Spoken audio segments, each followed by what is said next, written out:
Okay, let's look at a couple more logistic problems, growth problems. It says a population of students having contracted the flu in a school year is modeled by a function, and it's telling us that it is a logistic differential equation. P of 0 is 100, so that means at time 0, there were 100 people who had the flu. Find the limit as t goes to infinity of the population. So we want to know in the long run what's happening, how many people will get the flu.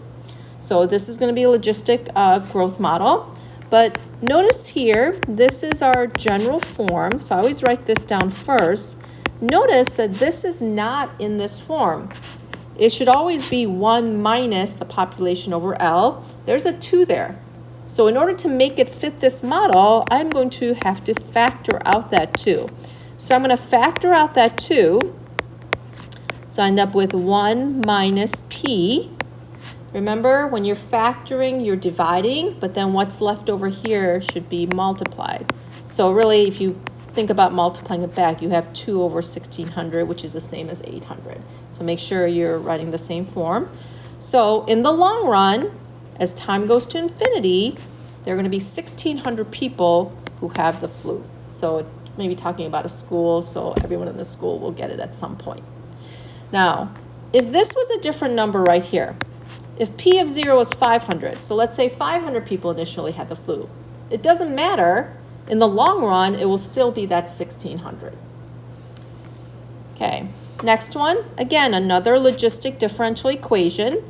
They tell you that G of 0 equals 1, so initially, whatever we're measuring, there's 1. Now, notice that it really doesn't matter what the initial is, right? I want to know what value of G is the population growing the fastest.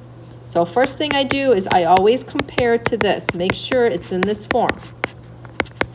Yes, it is in the form 1 minus y. Y just happens to be G. And your L is 4E. E is a number, right? We want the population growing the fastest is always at a half of the limiting capacity. So a half of 4E would be 2E. And it does ask for the value of G, which is your Y value, and that's what this is. Now, in a previous problem, it had asked for what is the growth rate. In that case, we'd have to take this and plug it back into the derivative equation. But here, it's asking for the G, which is really the same as your Y value. Okay. Last one here, we've got another differential equation. And I'm going to check, does it fit our general form?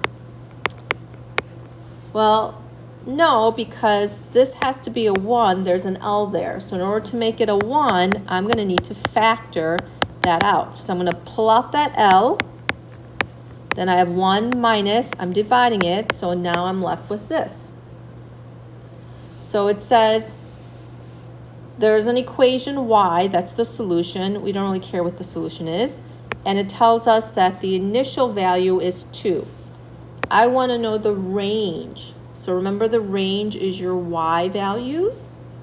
So it tells us that the initial y value is 2. So we're going to start at 2. So that leaves me down to here and here.